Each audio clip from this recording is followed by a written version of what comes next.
Okay, Allan, Avengers, the storyline wouldn't be complete with Star-Lord, and tell me what you got here and what you've done with the Star-Lord over here. Well, this is Chris Pratt's first suit from the original Guardians of the Galaxy. He actually had several costume changes during the suit. I think there was like 6 different costume changes during it, but this was the one he wore the most with his traditional leather jacket. It's actually leather and cotton twill on here. This is what people are used to seeing. When they think of Star-Lord, this is the Chris Pratt outfit they like to see, and with the iconic helmet. And we tried to get the coat just as close and as accurate as possible, with all the details right down to the rivets, using everything just exactly the same. And it's just one of the characters that's really brought a lot to this new movie in Infinity Wars, and really brought a lot to the Marvel Universe. A very fresh cast and a very different look for Marvel. And in the first film, they want a more sci-fi look, a more outer space look. But by the second Guardians of the Galaxy, they changed that. And the director wanted a more rock star look. Oh. And if we look at Chris's, this is his outfit from the second, it's kind of casual wear. The director says, hey, I want something that's more rock star like, you know, t-shirts with logos and stuff. And a lot of people ask, well, what does that logo actually say? Well, they actually took language from the first film and use the alphabet. It actually just says gear shift is all it says on there. But this is a much more casual, lived-in kind of outer space look that they wanted to get for that second look. More form-fitting clothes. They want more tight-fitting outfits.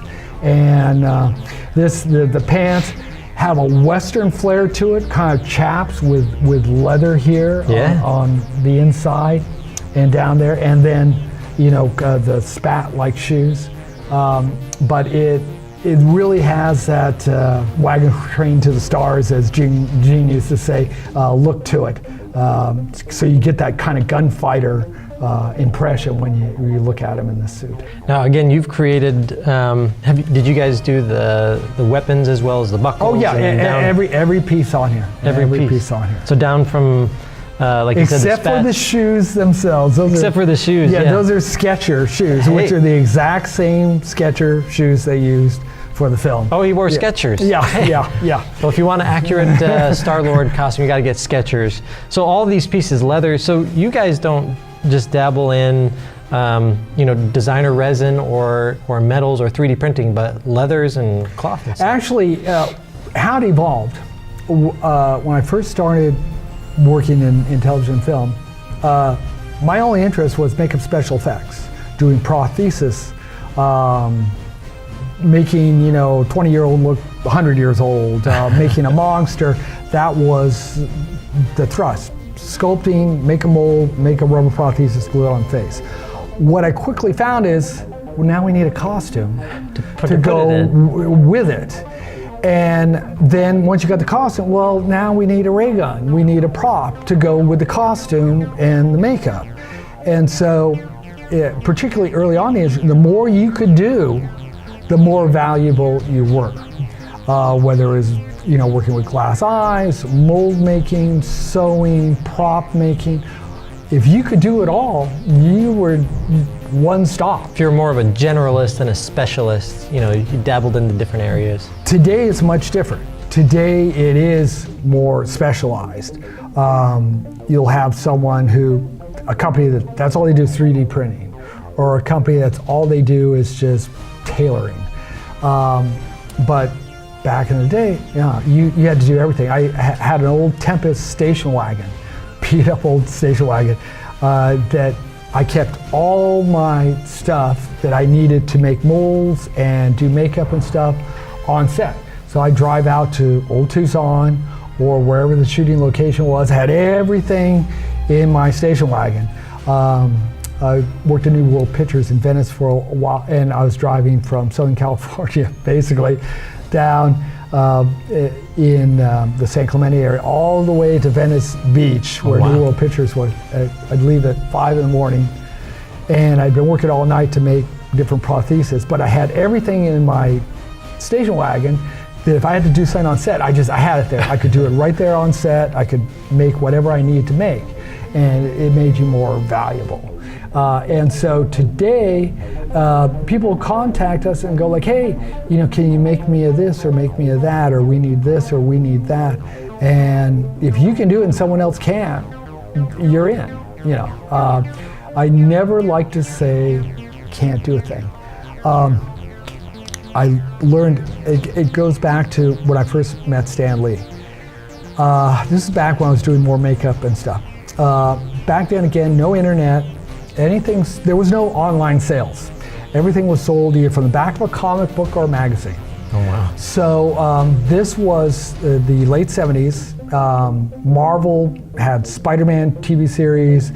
Bill Bixby with the Hulk was big, and they were doing some spin-offs. And I said, gee, you know what? How about let's do some masks of some of the main heroes, a Doctor Doom, Thing, Hulk, and Iron Man. So I said, we'll do this, we'll sell them in Marvel Comics in the back, because that's what you do, you open the comic book and half of it was ads. You finish it and you're like, oh, I want to get this. Yeah, I want to get this. And so I did 2 of the 4 they were going to do, and I sent a Stan Lee, and this is back in stale mail stuff. I sent him a copy of the Doctor Doom. He sent me back a letter, which I still have. I have it framed in my office.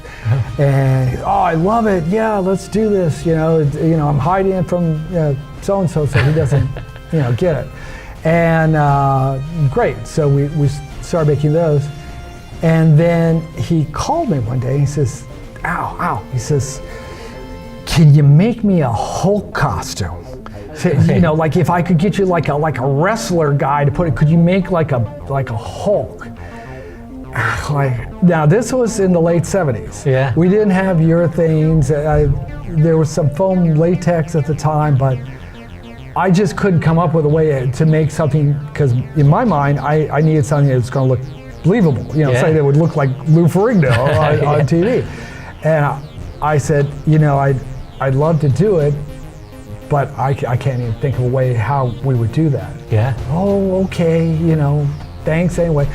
So he had another guy do it, and it turned out to be like a big Muppet looking thing. But I regretted not jumping into it, not taking that opportunity to do that. I never made that mistake again. People don't realize this, but motion picture and film industry are approached all the time for weird things.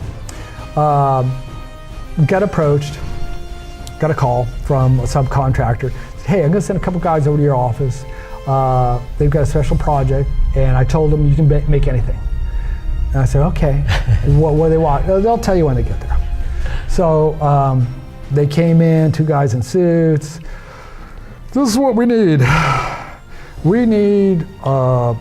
We got these Humvees in Iraq, and we need some type of armor to prevent them from getting blown up because of these IEDs.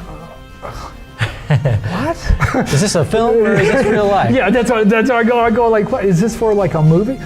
No. We need something for these Humvees. I said, well, who sent you here? Oh, Sammy sent me here. He said, you can make anything. I said, well, we haven't done any ballistic armor for real, but how about this? How about if we made like a bulletproof vest that we could fit around the Humvees, and we could put it on them and see how that goes and do something like that. Would you be interested in that? I said, we can put some plans together and see. Great. When can you get it to us? So I said, well, when do you need it? 48 hours. 48 hours. I said, you do know we don't have like a Humvee here. Where's your studio? I said, it's in the East Bay, it's in Concord. When will you be back? I'll be getting in there maybe 6 tonight. We'll have someone meet you there. I said, oh, okay. So I get to the studio. There's a military guy, full uniform with a huge crate. Whoa. And I just go like, yeah. He says, are you Allan Lavigne? I go, yeah. He says, this is delivery for you. I said, what is it? He says, it's the door of a Humvee. We want you to start here and make the patterns. I said, okay. Wow. So I'm uncrating this, Humvee door. My daughter, she was, I think about 12 or 13 at the time. And I picked her up from school and went by the studio, and she said, what are you doing? Oh, Daddy's doing something for the government. So yeah, I literally stayed up 48 hours, made all the patterns, made all blueprints, came to 40 different parts for the Humvees, and it was General Dynamics was the company that approached us to do it. So we did that and shipped it out to New York. They loved it. They made 40 sets and sent them to Iraq. Oh, wow. What the problem was, the armored up Humvees, the level 3 Humvees, were in Dubai, and they weren't going to be there for months, so they had to have these unprotected Humvees, so they needed something they could fit in the field. And they were apparently very effective. One was hit by an IED. Everyone survived. Wow. They had light sunburns, but yeah. We actually did have a videotape of the explosion, and it literally lifted that Humvee up at least 10 feet off the ground. Oh, wow. And they all survived. So I was very, very proud of that work we did. So costuming, makeup, and props, not the only thing we do. We've done other projects. We did a multi-threat detection X-ray machine. Oh, wow. Which looked like a spaceship. The thing is supposed to be portable, but they have one now in the Statue of Liberty to screen people, and it was also used at the World Cup when they had it down in Brazil. Wow. And that was, again, one of those projects where the lab was down here in Palo Alto. They contacted me, hey, we need this prototype. Everyone else has turned us down. We need this model built. It was what you call a study model, where you build it, and then as you're building it, you're studying, we'll put this component here, we'll put this component there. So they need a full-scale model that they could do this with. So they were actually sending me the plans as they designed it, and as I would get those emails, I would build whatever part of the X-ray machine assembly. Wow. It did catch, it actually caught a terrorist in Florida Disneyland about 2 years ago. A guy tried to come in there to happiest place in the world with a suitcase full of guns. And, oh my. And the great thing about this portable detector is what you do is whatever bag, you just put it in the machine and it x-rays it. And it doesn't only check for, like, there's guns, but it has chemical weapons, radiation, whatever. Now if there's something wrong with this, it locks it in so they can't get it out. Oh. And they usually have security people there, but it can run remotely. It was originally designed, the idea was they were going to use it in the green zone in Iraq for screening stuff, but the government never picked it up. But but they are using, like I said, the Statue of Liberty has one permanently. Disneyland, that was the Paris Disneyland, has that one. They had it at the World Cup. So they're getting more and more out there. But that was another project that really where we took kind of sci-fi and brought it to life and actually using it in the real world. For a real purpose. Yeah. So if you want some props, the Bronze Armory can make them, or if you're a government company or any type of business, the Bronze Armory can come up with ideas and make them come to life and actually work. Just our mind's been blown that you not only create actual props and costumes, but so much more. Let's go check out another one and see what else you have. Absolutely.